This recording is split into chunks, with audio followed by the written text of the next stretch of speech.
반갑습니다. 오늘 공부는 불지품 15장 공부하십니다. 오늘 이 15장의 말씀은 천상락, 허공법계의 천인들이 수용하는 천상락에 대해서, 또 부처님께서 수용하시는 극락에 대해서, 또 이제 우리가 모두 그 인간계에서 수용하는 인간락, 이 인간락과 천상락과 극락의 삼락에 관한 말씀을 드리는데, 이제 오늘은 이 삼락을 즐기는 그런 시간을 갖겠습니다. 한번 즐겨보실까요? 인간락과 천상락에 관한 비교 말씀을 하셨는데, 우리 범부중생은 인간락에 탐착한단 말이죠. 인간락을 우선 분별하고 집착하고 탐착을 해. 그러니까 그 낙이 오래가지 못하죠. 인간 수명이 100세 미만이니까 그 낙도 오래가지 못할 건 사실이죠. 그렇지만은 불보살은 천상락을 수용함으로 천상락을 수용함과 동시에 인간락도 함께 수용할 수가 있다. 범부중생은 인간락만 수용하다가 인간의 이 탈을 벗을 때 일시적으로 소모되지만은 부처님께서는 영생을 계시기 때문에 인간락을 수용하면서도 천상락을 함께 하고, 천상락을 수용하면서 인간락까지 함께 수용하신다. 그런 말씀이 이 장에 수록되어 있어요. 그러면 인간락은 우리가 다 아는 거니까 알지만은 천상락이란 무엇이냐 하는 것이죠. 천상락이라는 것은 도로서, 우리가 대종사님께서 가르치신 법이 있잖아요. 도덕이 있고, 우주 천지 만유가 도와 덕으로서 행하는데, 그 도로서 즐기는 마음락이요. 도를 표준으로 해서 즐기는 마음락, 심락이죠. 심락. 그걸 천상락이라. 그러니까는 다시 말씀드리면, 인간락이라 하는 것은 오욕으로서 즐기는 세간락이지만은 천상락은 도로서 즐기는 마음락이다.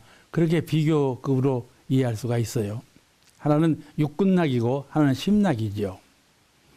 이제 대종사님께서 예를 들으셨어요. 예까지 들으시고, 무슨 예를 들으셨는가 하면은, 시달태자가 대각 이전에는 왕위의 권한이 있었죠. 이제 장차 왕이 될 권한이 있었고, 또 삼시전을 지어주고 처자 권속까지 다 거느리게 되셨으니까 인간락은 다 누린 셈이에요. 그렇지만 대각 이후에는 생사고락을 다 해탈하고 마음의 자유와 안락을 얻어서 천상락을 수용하시게 되셨다. 그를 천상락이라 한다. 그런 말씀이죠. 또 공자님의 예를 또 들으셨어요. 공자님께서 나물 먹고 물 마시고 팔을 베겨 누워도 낙이 그 가운데 있으니 의아닌 부하귀는 뜬걸음 같다. 그 말씀을 하셨거든. 이것도 역시 천상락을 즐기는 참 천인의 말씀이죠. 이 인간락이라 하는 것은 다할 날이 있잖아요. 다할 날이 있어. 하루 해가 뜨지만 하루 해가 다할 날이 있고, 봄철의 기운이 솟아오르지만은 그 한 해가 다할 날이 있고, 이와 같이 천지만물의 유세계라 하는 것은 전부 변화되어 가지고 다할 날이 있어, 마칠 날이 있어. 인간도 그에 따라서 마쳐지지 않아요. 그러나 천상락은 몸이 바뀐다 할지라도 변함이 없는 거다. 그러니까는 이 예를 들을 때, 이 집에서 목수일을 하는 사람은 저 집으로 이사가도 목수일을 한단 말이죠. 우리가 여기 살 때 지혜와 덕량을 마음으로 갖춘 사람은 저기 살 때에도 그 지혜와 그 덕량을 그대로 행사하고 산다. 그런 말이죠. 변함이 없어. 몸이 바뀌어도, 처소가 바뀌어도 그 영성적인 세계에 갈무져 있는 지혜와 덕상이라는 것은 변하지 않는다. 그런 말씀이죠. 그런 예를 들어 설명을 하셨어요. 천상락은 몸이 바뀐다 할지라도 변함이 없다. 그러니까 이 생에 천상락을 수용한 분은 후생에도 그 천상락을 그대로 수용하게 된다. 천상락이 온전한 천상락이라 해야죠. 그렇게 된다. 그런 말씀이에요. 그러니 무엇을 우리가 즐겨야 되겠습니까? 인간락을 즐겨야 되겠는가요? 천상락을 즐겨야 되겠는가요? 오늘 그 말씀이에요. 사람들이 그러지 않거든. 인간락만 즐기든 오늘 말씀을 드려볼 거니까 한번 생각해 보십시다. 사람이 이 세상에 태어날 때부터 생명체라고 하는 숨쉬고 사는 생명체예요. 저 군뱅이도 저 바닷가 모래사장도 모래벌을 보면 구멍이 팡팡 뚫어져 있거든. 왜 구멍이 뚫어졌냐면 그 모래 속에 살면 숨을 쉬어야 되니까 구멍을 뚫어놓은 거란 말이야. 그러니까 숨을 쉬고 살아. 이걸 목숨이라고 그래요. 목숨. 목에서 숨을 쉰다 그래서 목숨이라고 했는가 모르겠어. 목숨이라고 그래요. 그 목숨 그걸 유지하려고 그런 노력을 다 하지 않아요? 그 사람이 생명체를 이루는 데에는 세 가지 조건이 있어. 그 세 가지 조건이 무슨 조건인가 하면 살았는가 죽었는가. 이걸 가늠하는 조건이요. 무엇으로 살았는가 죽었는가를 심판하는가 하면은 호흡. 숨을 쉬냐 안 쉬냐. 못 쉬면 죽은 것 아니에요. 쉬면 사는 거고. 숨으로 보고. 호흡이죠. 그 다음에 맥, 혈맥. 혈이 도느냐 안 도느냐. 피가 돌아야 사람이 살지. 피가 안 돌면 어찌 살 수가 있어요. 그 맥을 본다. 혈을 보는 거야. 혈맥. 그 다음에 사람 이름을 불러봐. 대답을 대답을 못해요. 그럼 죽은 거예요. 불러서 뭐 눈이라도 깜짝거리면 살았다 그러지. 의식이요. 의식. 알아차리는 의식. 잘 알아차리는 의식. 그게란 말이야. 식. 그럼 어째서 사람이 호흡과 혈맥과 의식으로 세 가지 요건으로 살게 되는가? 그거는 빈 하늘, 텅빈 하늘, 가북찬 땅, 허공하고 이 영어질 때라고 하는데 가북찬 땅 그렇다고. 이 빈 하늘로부터 숨을 들이쉬고 내쉬고 해야 사는 거란 말이에요. 하늘과 연관이 되어야 돼. 우리가 물에 빠진 사람 제가 언제 얘기했을 거예요. 물에 빠진 사람 살려면 어떻게 해야 돼? 코만 물 밖으로 내놓으면 되는 거야. 그렇지 않아요? 코만 물 밖으로 내놓으면 돼야. 숨을 쉬어야 산다는 말이에요. 그건 하늘하고 나하고 늘 연관이 되어야 살지. 연관이 끊어지면 죽는 거예요. 그게 숨통이라고 그래요. 숨으로 통해야 살아. 그 다음에 이 광대한 대지에서 영양을 섭취하고 물을 섭취하고 혈을 받아야 돼. 피가 어디서 나와? 먹고 마시고 그런데 피가 나오지 않아요? 그리고 그 혈의 맥박이 뛰어야 살 수가 있는 거예요. 대지로부터 가북찬 대지로부터 허허하게 빈 허공으로부터 숨을 받고 가북찬 대지로부터 혈을 받고 그 다음에 내가 스스로 갖고 있는 의식, 영성적인 알아차림. 이 영성적인 알아차림은 영구불면, 불멸하는 거예요. 영원 불멸하는 거예요. 그 자성불에서 감응하는 의식작용. 내가 품수하고 있는데 자성부처님, 마음부처님으로부터 작용하는 그 의식작용, 그것이 그것이 있어야 사람이 사는 거라 이 말이에요. 이 셋이 잘 조화가 이루고 잘 되면 웃음이 나와. 행복한 웃음이 나와. 이것이 만약 조건이 안 맞으면 뭐가 나와? 울음이 터지는 거예요. 아기가 처음 날 때부터 울지 않아요. 그냥 차니까 감촉이 영 어머니 뱃속으로 다르니까 막 우는 거예요. 이것이 조화를 뭔지는 울음이 나온단 말이에요. 그래서 이제 천진난만 내기는 두 가지 표현을 한다는 거예요. 울음과 웃음. 이 두 가지 표현밖에 못해. 그 이제 사람은 웃고 즐겁게 살기 위해서 오욕칠정을 일으키거든. 웃고 살리라고. 울고 살면 쓰겠어. 응? 행복하게 웃고 살아야지. 그러니까 그것을 즐겁게 하기 위해서 오욕과 칠정을 일으켜. 그 오욕 칠정에 의해서 받아지는 낙이 인간낙이다. 그 말. 인간낙이요. 그 다음 불지품 제16장을 공부하시겠습니다. 이 16장에는 아까 말씀드린 바와 같이 유에 대한 집착, 이 유세계에 대한 집착을 놓아버리고 천상락을 구하기에 힘쓰라, 그 말씀이 먼저 나와요. 먼저 하신 말씀은 유세계에 대한 집착을 놓아버리고 천상락을 구하는데 힘쓰라. 힘써야 되는 거야. 유에 집착하는 낙을 벗어나서, 인간락을 벗어나서 천상락을 수용하려면 천상락에 힘써야 되는 것이지, 그렇지 않으면 수용할 수가 없다. 이 유세계에 대해서 좀 공부해 보십시다. 이론상 개성에서 유와 무 의미를 잘 말씀하셨죠? 유라는 건 무로 돌아가고 반드시 무로 돌아가지요. 저 초목도 있다가 나중에 없어져 버리고, 생물 사람도 짐승도 있다가 없어져 버리고, 구름도 해도 있다가 다 소멸 없어져 버린단 말이에요. 다 없어질 것들이요. 해라는 것은 영원불멸이한 것은 아니에요. 영원불멸한 건 아니에요. 이 천지라 하는 것이 전체적인 천지는 영원불멸해요. 우주라는 거죠.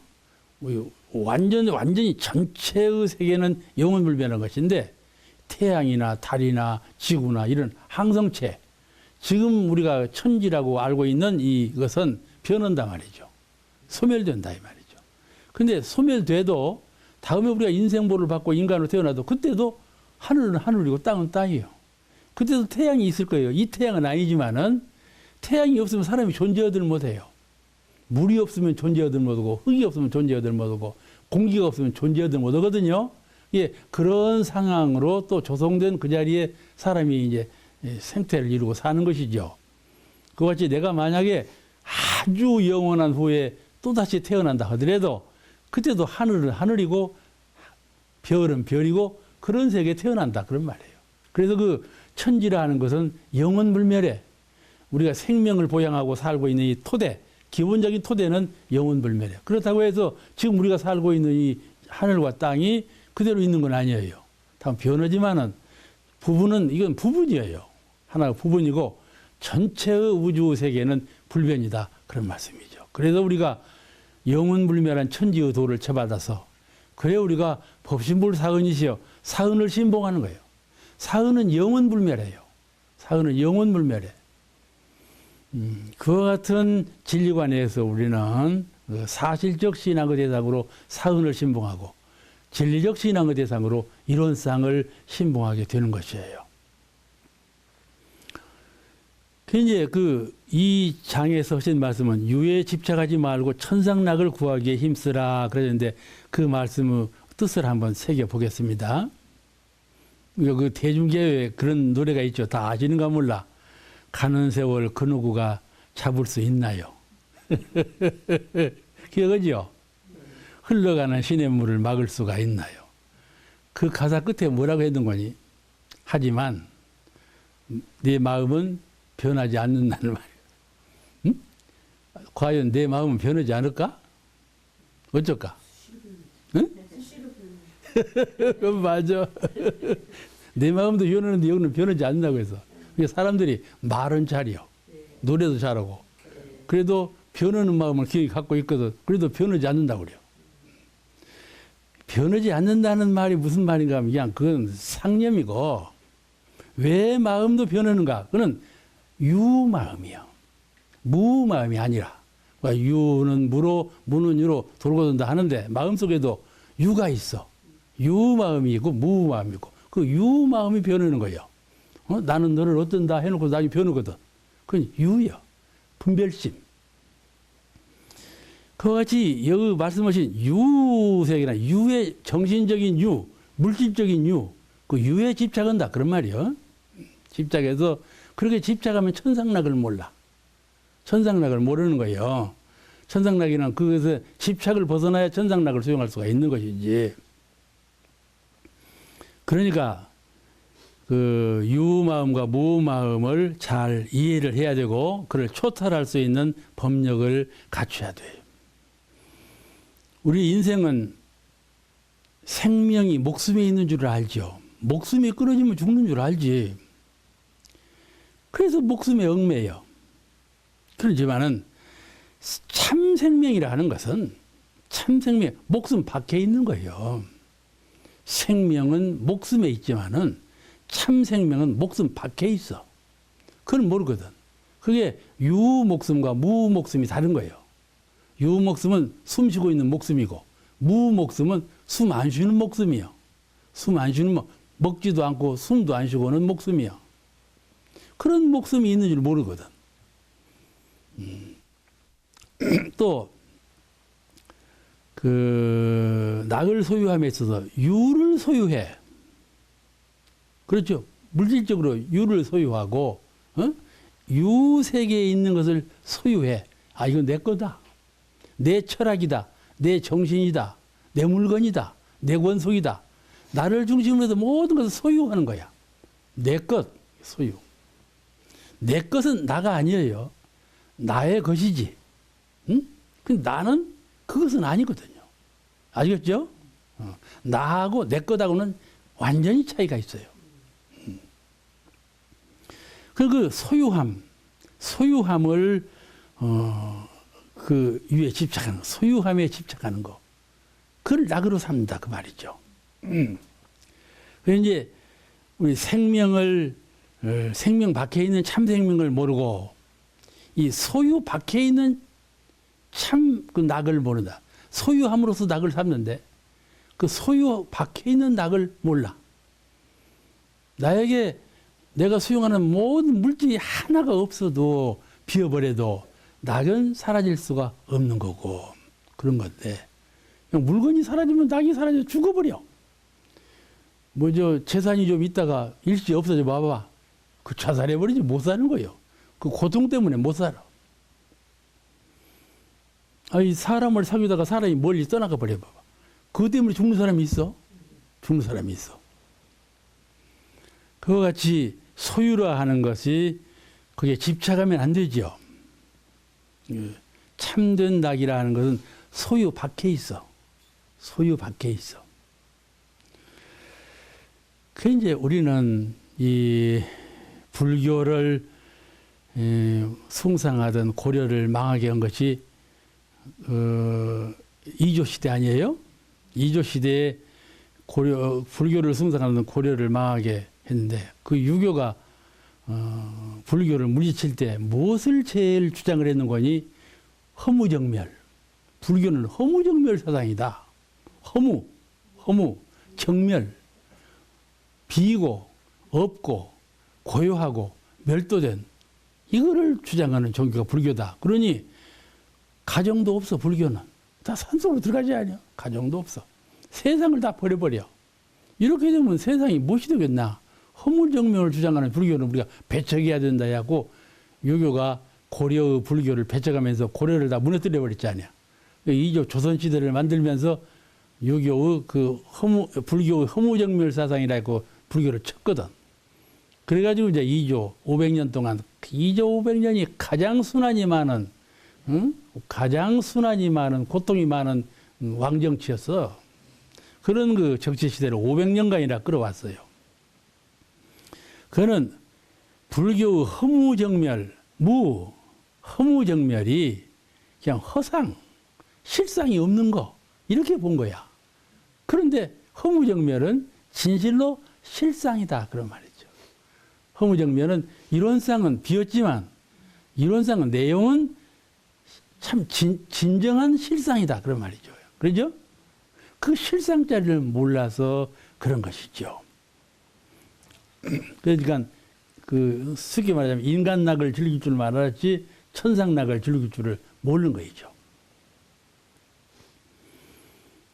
또 둘째는 첫째는 그런 것이고 그 천상낙을 구하기에 힘쓰라 그런 말씀이고 이 장의 말씀이 두 번째 말씀은 무슨 말씀이 나오는가 하면은 천상낙을 구함에 있어서 오래오래 공을 들이면 결국 심신의 자유를 얻게 되고 삼계의 대권을 해가게 된다 그러셨어요.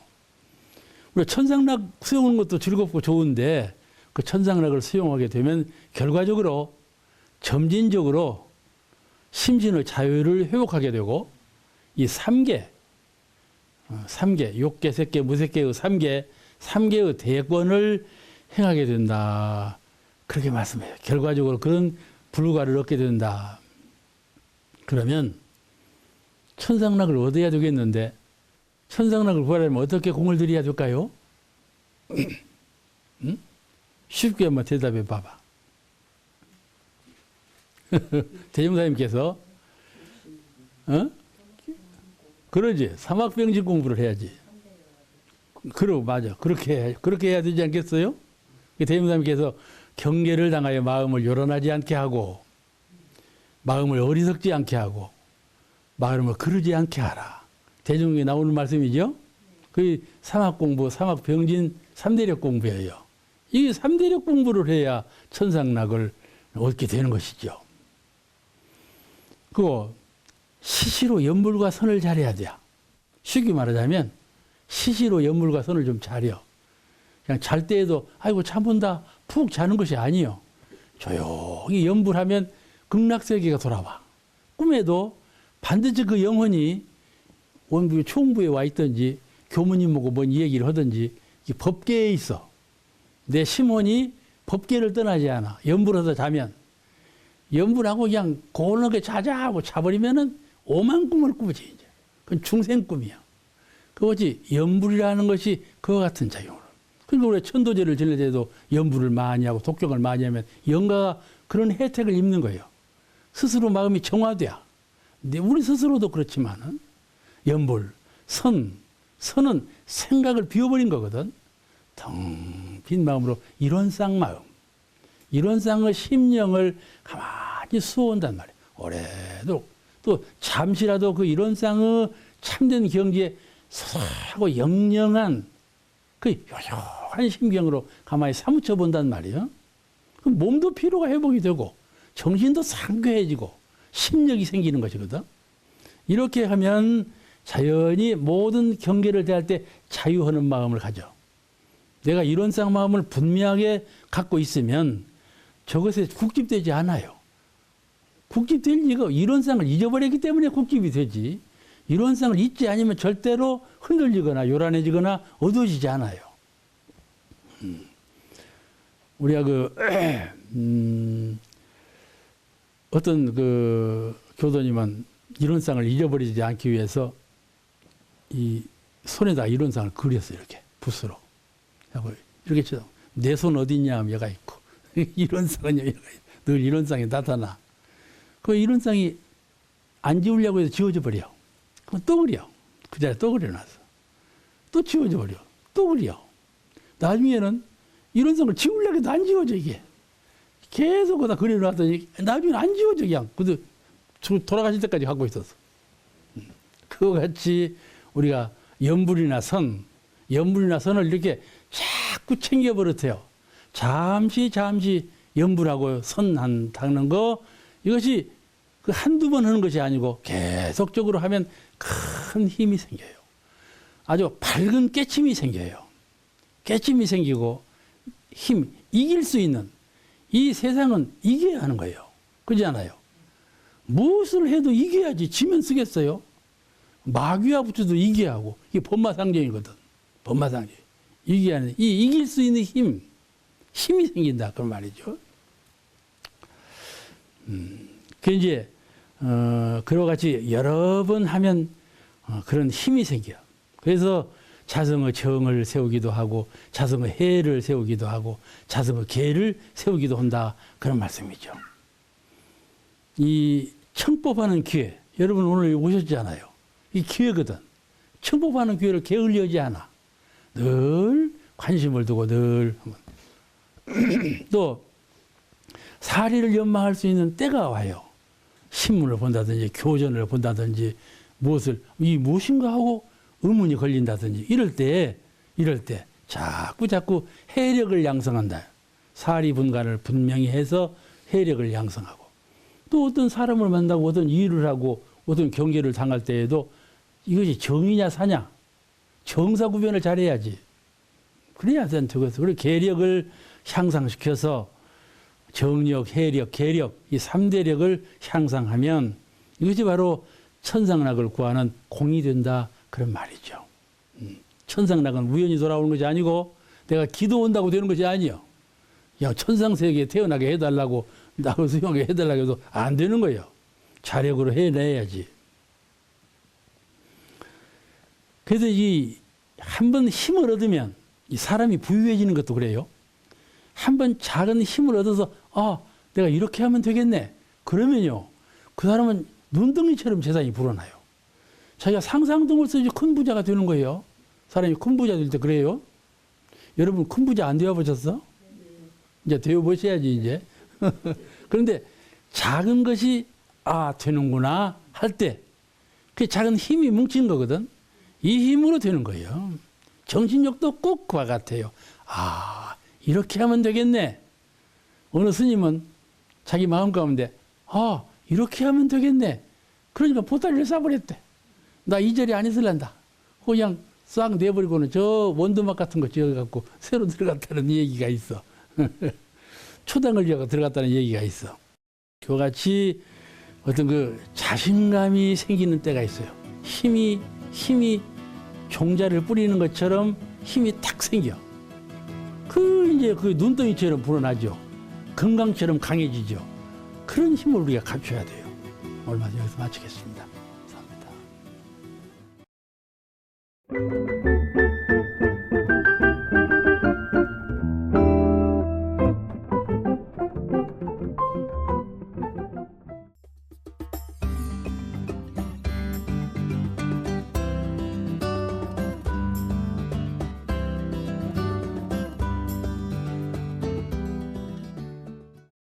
반갑습니다.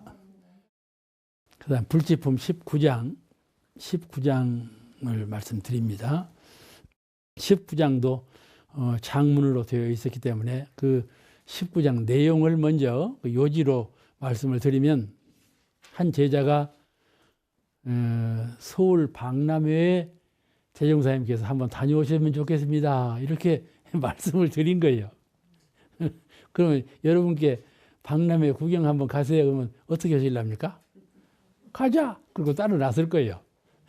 그런데 박람회에 대해서 이렇게 당신의 견해를 말씀하셨어요. 그 박람회에 가보면은 수산물, 바다에 사는 물고기, 농산물, 농사 짓는 큰 호박, 변화된 오이, 이런 거 갖다 놓고 박물관 하지 않아요? 이제 회사에서 무슨 공장을 기계를 만들었으면 기계 만든 건 아주 좋은 자동차나 이런 거 내놓고 다 전시를 하는 산업 박람회니까 이런 거 내놓고 전시를 한단 말이에요. 이게 볼만하죠. 아주 볼만해요. 그래서 문명을 이끌어가 과거에는 이렇게 했는데 현재는 이렇게 문명사회가 되었다. 앞으로는 이렇게 해나가자. 이게 박람회의 정신이거든. 대임사님께서 박람회에 관한 말씀을 법문을 하신 거예요. 우리도 이제 누구를 만나면요. 이렇게 법문할 줄 알아야 돼. 응? 우리가 가정에서 애들이 키잖아요. 사회에서 친구를 만나잖아요. 만났을 때 그가 다 말을 하는 거예요. 자기 상황에 대해서 이러고 저러고 말을 해요. 가만히 두고 그의 법문이라고 하지 말고 속마음으로 법문을 할 수 있는 그런 심량으로 듣고 그 이해하고 말할 수 있어야 한다. 그런 말씀이죠. 부처님은 좋아해 주고 우리는 부처 아니다는 입장을 취하지 말고 나도 부처다. 그런 입장에서 가정생활을 하고 모든 이웃을 대면할 필요가 있어요. 우리도 좀 거부련 큰 부처님인 것 같이 그렇게 한번 해볼 필요가 있잖아요. 이제 이해하셨으니까 할 것 같구만. 그런데 대종사님께서 말씀하신 박람회는 어떤 박람회인가? 천지박람회. 다 짐작은 가지요? 대종사님께서 만약 박람회를 말씀하셨으면 그 말씀 하셨겠다. 짐작이 갈 만한 말씀으로 천지박람회를 소개를 했어. 이 천지가 얼마나 광대한가? 얼마나 많은 물건들을 이렇게 다 전시를 하고 계시는가? 하나도 빠짐없이 다 전시를 하지 않아요. 또 시간적으로도 한때 한 처소에 일어난 것만 전시하는 게 아니라 영원불멸한 이런 만물을 다 과거 옛날에 거, 현재 거 아주 미래, 영원한 미래의 것을 그대로 전시하고 있단 말이죠. 이런 그 큰 전시장을 놔두고 사람이 하는 전시장에 간다면 얼마나 졸속하고 얼마나 편협하고 얼마나 시간적인 개념으로 보아지겠는가, 그런 말씀을 하신 것이죠. 그래서 그 큰 박람회를 내가 오늘 소개하고자 한다 그랬어요. 그러면 그 큰 박람회는 어떤 박람회인가 하면은 동서남북 사유상하 모두 그 회장이, 그러니까는 이 천지 전체가 다 박람회 회장이다, 그런 말씀이에요. 진열한 물품도 대회 기간도 한이 없어. 물품도 기간도, 저 서울에서 열리는 박람회는 물품도 기간도 다 한이 있잖아요. 한계가. 근데 이거는 내가 오늘 소개하는 천지 박람회는 참 영원하고 한량이 없다, 그런 말씀을 하셨어요. 그런데 이 박람회를 하는 이유가 뭔가? 가령 사람이 서울에서 박람회를 할 때는 박람회 한 목적이 있잖아요.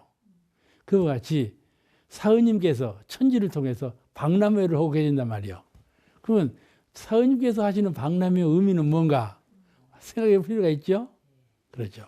그러면은, 그래서 부처와 성현들은 이 천지 박람회를 보고 대소유무 이치를 깨치고, 거기서 참 하늘의 별은 밝다, 뭐 태양은 밝다, 별은 황홀하다, 이렇게 보는 것이 아니고 그 사물 속에서 대소유무 이치를 깨닫는다, 그런 말. 원리를 분석해서 알아차린다, 그 말이죠.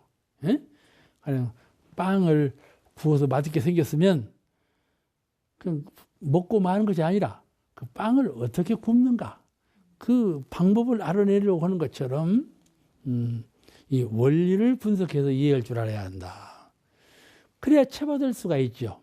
그래서 부처와 성현들은 이 사은님께서 제시하신, 보여주시는 이런 모든 만물의 상을 보시고 그 상을 관상하는 데 그치는 것이 아니고, 이용하는 데 그치는 것이 아니고, 어떤 원리에 의해서 사은님께서 이와 같이 만물을 만드시고 보이시게 되었는가, 운영하시게 되었는가, 그 원리를 깨닫는, 그 원리를 대소유무 원리라 한다. 그래요.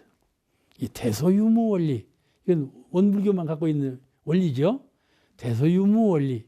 이게 대소유무 원리를 깨달아서 인간 사회에, 이 시비가 많은 인간 사회에 활용해서 씀으로써 모든 대중을 다 은혜의 세계로, 평화의 세계로, 자유의 세계로 향도해가는, 그 광대무량한 낙원 세계, 광대무량한 낙원 세계로 인도해가는, 거기에 활용을 한다, 이 말이죠.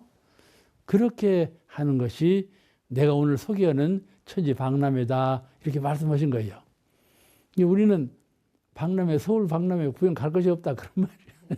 항상 눈으로 보는 건 다 박람회 정시장이에요. 그런데 건성으로 봐. 사은님께서 박람회를 지금 열고 계시는데 그냥 건성으로 구경만 하고 다녀. 찬물로 목욕하고 좋다. 태양 앞에 추운데 나를 다 덥다. 그러기만 하지 그 원리를 분석할 줄을 몰라. 대소유무이치를 깨칠 줄을 몰라. 그러니 사은님께서 이와 같이 박람회를 여신 것은 대소유무이치를 깨치라고 열어놓으신 거란 말이에요. 우리 중생의 입장에서 볼 때 그 이치를 깨쳐서 인간 사회의 시비이해를 잘 건설적으로 해나가야 되지 않겠는가, 그런 말씀을 하신 것이에요. 그래서 사은 부처님께서 그 천지박람회를 어떻게 감상할 것인가를 펼친 이 천지박 어떻게 감상할 것인가를 한번 우리가 잘 생각해 봐야 되는데, 그에 대한 말씀을 하신 거예요. 거기에 이제 이 대소유무이치를 깨치라. 그러니 대소유무이치는 본래 다 알고 계시죠? 응? 그 이제 우리 법은 알고 있어도 또 묻고, 그러죠? 또 물어서 들고 깨쳤어도 나중에 또 묻고, 그게 법이면 답이에요. 아시겠죠? 옛날 큰 도력거든 스님들도 다 그렇게 했어요. 우리 이 불가의 전통이에요. 내가 알고 있지만 또 물어요. 그럼 왜냐하면은 알고 있는 것이 깨달음에 도달하지 못했어요. 깨달았어도 편각, 한편에 치우친 깨달음을 갖고 있어요. 그러니까 깨치는 것도 중요하지만은 그 깨침을 두루뭉실하게 원만하게 깨닫는 경지에 이르는 것이 중요한 거예요.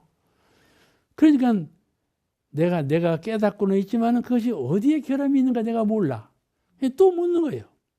또 물어봐. 그러면 그분이 뭐라고 말씀할 때 탁탁 깨쳐진다 그런 말이에요. 이제 지내가는 동양같이 말해도 법이 있다고 같은 말이지만은 내가 수행을 하고 있으면 달리 들리거든요. 우리가 교무님이 연달에 설교를 하실 때 전에도 했던 말씀 또 오는 거예요. 진해배한 교무님이 하신 말씀을 이 교무님이 또 오시네.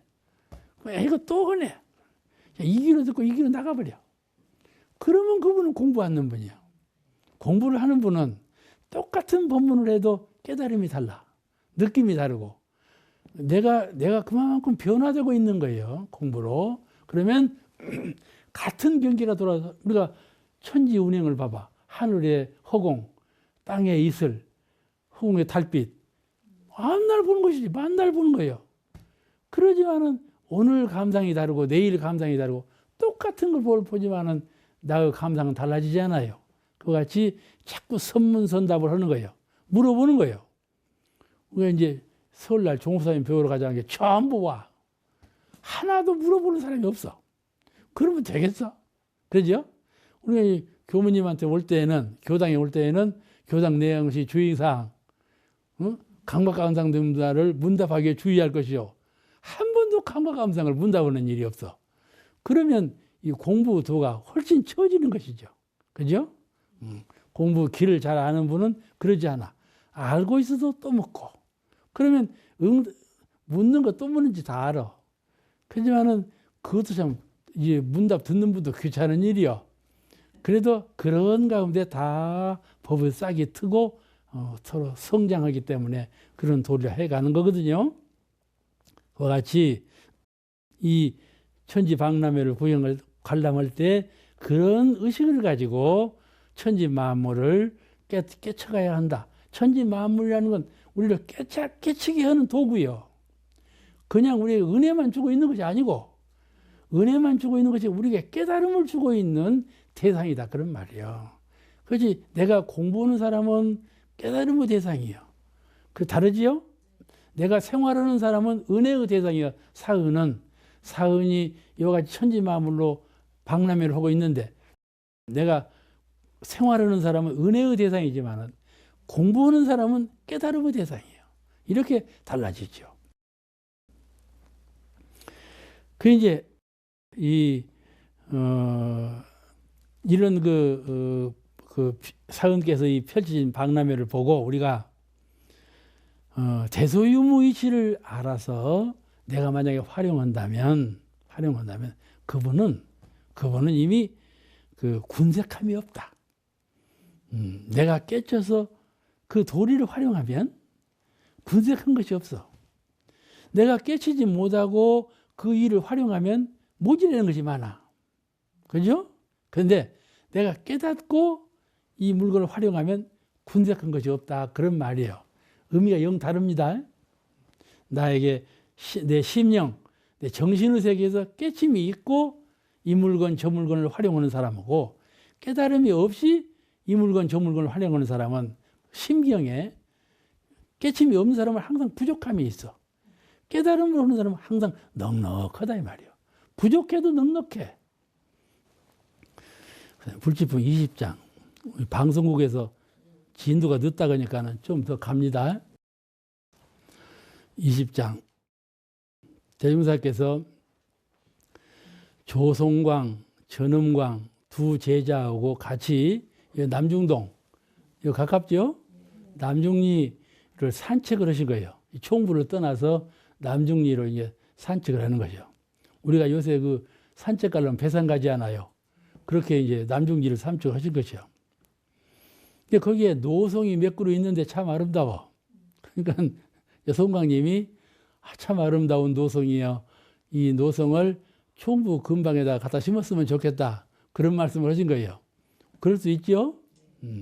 그럴 수 있어. 지금 저 100년 성업을 하면서 각지에 있는 유명한 소나무는 좀 다 갖다 우리 송탑 주변에 심어놨거든. 그렇게 하고 싶다 그 말이에요 지금. 그러니까 대종사님께서 그 말씀을 들으시고 법문을 하신 거예요. 그대는 어찌 그 좁은 생각, 그 작은 자리를 뛰어나지 못했는가? 그렇게 하신 거예요. 그죠? 물론 총부에다 갖다 놓고 이제 심어 놓으면 경관도 좋고 다 좋지요. 좋지는 하지만은 제자를 가르칠 때 얼른 생각할 때는 다 그래요. 아, 그래 말이야. 총부에 갖다 놓으면 좋겠다. 다 그런 생각이요. 그런데 부처님의 생각은 그렇지가 않아. 그죠? 차이가 있어. 부처님의 생각은 어찌 너는 작은 자리, 좁은 생각, 작은 자리를 뛰어나지 못했느냐. 그래요. 이 말로 깨달음이 없는 것을 지적하신 거예요. 깨달음을 가지고 사물을 봐야지. 깨달음이 없는 그냥 보통 마음으로 사물을 보면 되겠나. 그런 말씀이죠. 그래서 이제 이 노선과 교당이 다 우리 울 안에 있거늘 그 말씀이죠.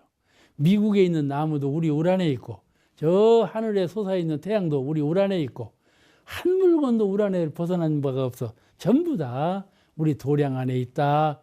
사람이 마음 공부를 하고 은혜 심기 운동을 할 때 이 도량을 천지 모든 도량을 한 도량으로 볼 줄 아는 그런 크고 넓은 법그릇이 되어야 한다. 법기가 되어야죠. 좁고 그 편협한 그런 그릇이 되지 말고 좀 널리 보는 안목을 가져라. 그이죠. 널리 보는 안목이라는 건 어디서 나왔는가 하면 마음에서 나온 거예요. 마음이 텅 비고 깨침이 있어야 세상이 널리 보이는 거예요. 또 세상을 널리 볼 줄 아는 안목을 자꾸 키워. 내가 과거에는 이렇게만 봤는데 대종사님 말씀을 듣고 아 내가 이 좁은 소견이로구나. 좀 널리 좀 봐야 되겠다. 널리 좀 봐야 되겠다. 이렇게 자꾸 보아버렸으면 마음이 넓어져요. 넓어져서 깨달음이 생기죠. 이 두 가지 상호관계가 있어요. 그대가 아직 차별과 간격을 초월하여 큰 우주 본과를 발견하지 못한 연곤이라. 다시 말씀드리면 이런 쌍을 보지 못했어. 큰 우주 본과라고 하니까는 저 멀리 하늘을 바라봐. 아 크다. 그게 아니야. 아시겠죠? 이 하늘은 얼마나 크고 넓어. 그러면 그건 큰 것이 아니야. 어디가 큰 것이 있냐면 마음. 심지의 세계 허허무심. 그 심지의 허허한 자리. 그 자리가 큰 자리예요. 그 자리를 여실히 보지 못했기 때문에 차별상을 가지고 좁은 안목으로 보는 것이죠. 이제 어찌해요? 그대는 차성불 마음 부처님의 세계를 아직 보지 못했는고 그 말씀이요. 이 천지의 넓은 세계를 아직 보지 못했느냐 그 말씀은 물론 천지의 넓은 세계도 한이 없이 넓죠. 우리 은하의 세계를 막 연구하고 발표를 해도 은하가 수만 개인지 수억 개인지 모르잖아요. 하늘은 한이 없어. 물질 세계에도 한이 없다고 말하지 않아요. 그것이 이 마음의 세계는 얼마나 한이 없겠어요. 그러니까 이 차별과 간격을 초월해서 우주 본과를 발견하지 못한 연고로다. 그렇게 말씀하신 것이죠. 그러면 전은광님이 다시 살았어요. 우주 큰 본과가 어느 곳에 있나이까. 그러니까 대형사님께서 그때 땅에다가 이런 쌍을 그려 보이셨어. 이것이 바로 우주 큰 본관이라. 본가를 상징하나니라. 이것이 바로 그것이 아니고 이 이론상이 바로 우주 본가를 상징하나니라. 나타내나니라. 이렇게 보신 거예요. 그렇게 말씀하셨어요. 이제 그 형상을 가정하여 보이리라. 이 말씀을 하셨구만. 내가 그 우주 본가를 형상으로 가상으로 형상을 그려 보이리라. 가정해서. 이게 가정해서 보인 것이 이론상이에요. 아시겠죠? 실제로는 보일 수가 없죠. 다시 묻기를 어찌하면 그 본가를 찾아서 주인이 되겠나? 그 본가의 주인이 되겠습니까? 그러죠? 우리가 이제 사은의 만물 세계를 보고 대소유무 진리를 깨쳤어. 그러면 이 대소유무 진리의 세계, 사은의 세계에서 주인공이 되어야겠다. 누가 이 천하대지를 내 것 삼은 사람이 있는가 하고 대산종사님께서 물으신 바 있듯이 이 주인이 되어야 되겠다 말이죠. 주인이 되어야 해요. 그럼 어떻게 하면 그 본가의 주인이 되겠습니까? 다시 말씀드리면 어떻게 하면 내가 이론상의 진리를 오득하겠습니까? 그 말이요. 그죠? 이론상을 그려 보이시니까 어떻게 하면 내도 이론상의 진리를 깨달을 수 있겠습니까? 그래서 주인이 되겠습니까? 그 말씀 질문이거든요. 그 질문에 어떻게 응답하셨는 거니? 3대력이 열쇠가 되나니라. 어?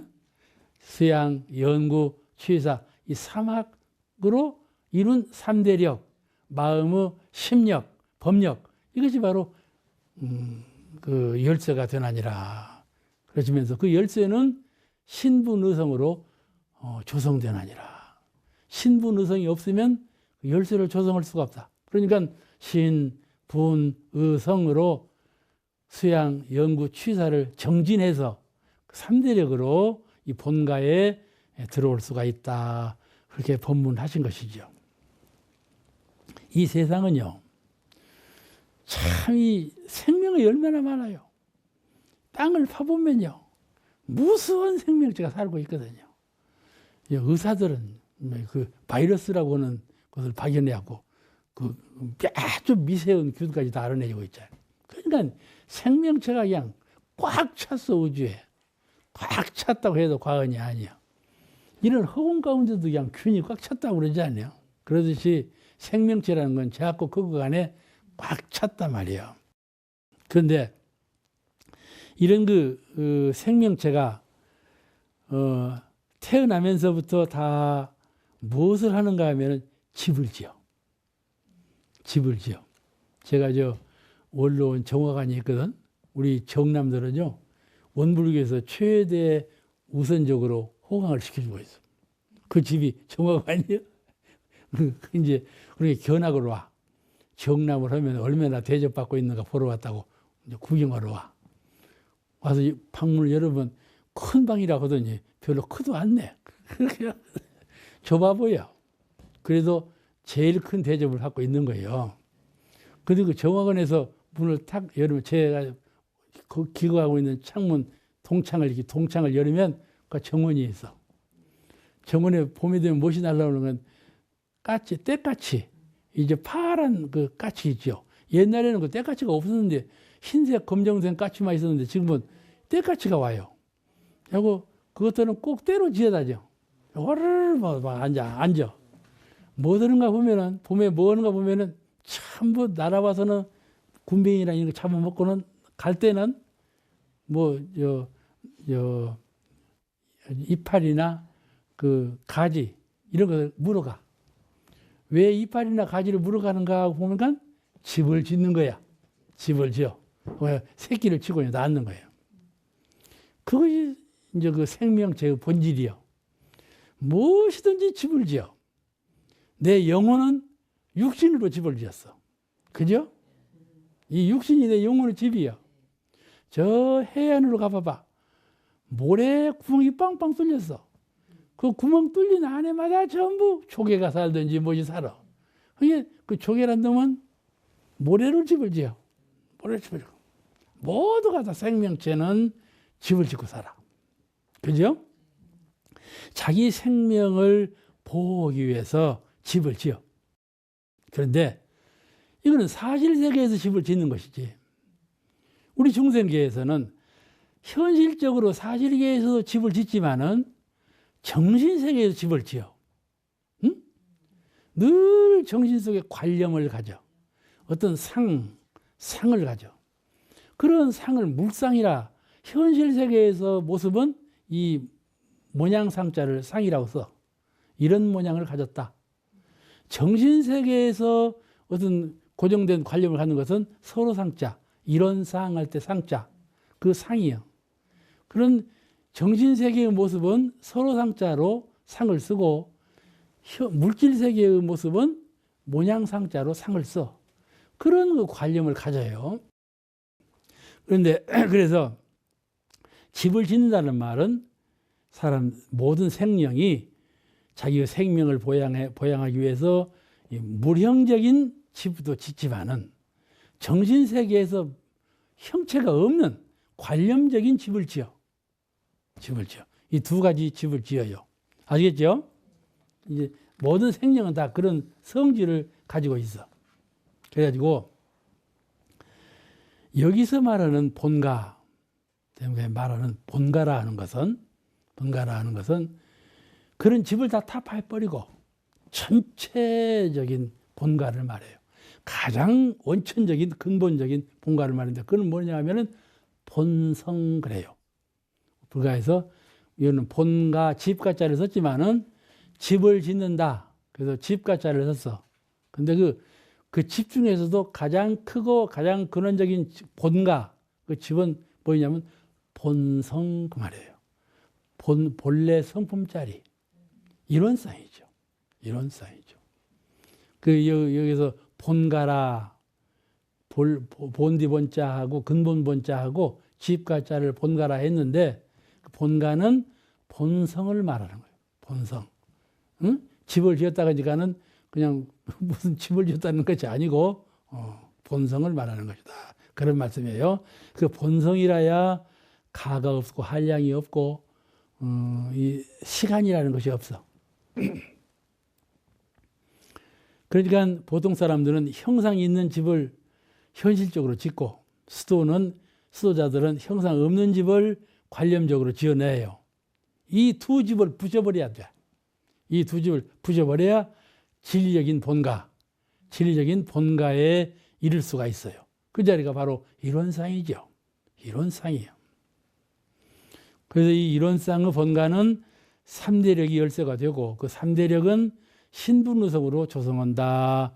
그렇게 말씀하셨으니까 우리는 항상 신분의성이 부족하면 안 돼. 믿음, 분발, 의문, 무엇이든지 자꾸 의단을 가져. 어찌해서 이런가? 그 원리는 무엇인가? 의단을. 어찌해서 이와 같이 됐는가? 그죠? 나에 대해서 의단을 좀 가져봐야 돼요. 내가 이 모양 이 꼴로 지금 살고 있거든. 나는 왜 이 모양 이 꼴로 되었는가? 의단을 품어봐.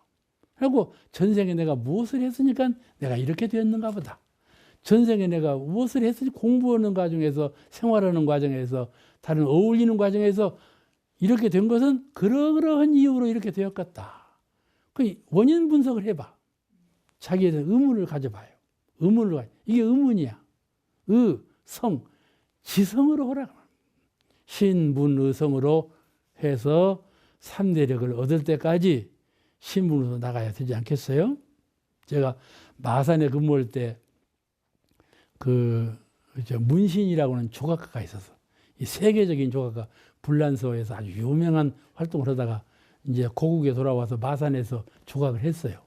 그러니까 이제 마산 교구장으로 있을 때 친분이 두서워져가고 늘 갔어. 늘 만나. 이 양반이 이제 폐암인가가 생겼어. 하고 이제 사형 선고를 받았어. 근데 절대적으로 죽게 됐어. 본인이 잘 알죠. 절대적으로 죽게 됐으니까 우리 같으면 병원에 갔을 거예요. 병원에 안 가. 병원에 안 가고 죽을 때까지 조각을 해요. 조각을 해요. 헌신을 다하는 거야. 내 생명이라는 것은 조각하는 데 있지. 구구하게 병난등 데 있지 않다고 그분은 그렇게 하는 거예요. 그래서 참 조각가 답더만. 참 훌륭한 분이다. 그런 생각이 들더라고. 그냥 피골이 그냥 병이 걸리니까 그냥 빼빼 하고 갖고 곧 죽을 상이요. 그렇게 하고도 그렇게 헌신을 다해서 하더라고. 그걸 보고 참 감상을 가진 일이 있었는데 우리가 참 수도문중에 들어와서 원불교 교인으로서 참 이렇게 수도 오는데 참 몰입해서 전심전력으로 수도 정진하는데 뜻을 함께하는 그런 불자가 되어야 되겠다. 그래야만 3대력을 얻을 수가 있겠구나. 그런 마음을 갖습니다. 오늘 시간 여기서 마치겠습니다. 감사합니다.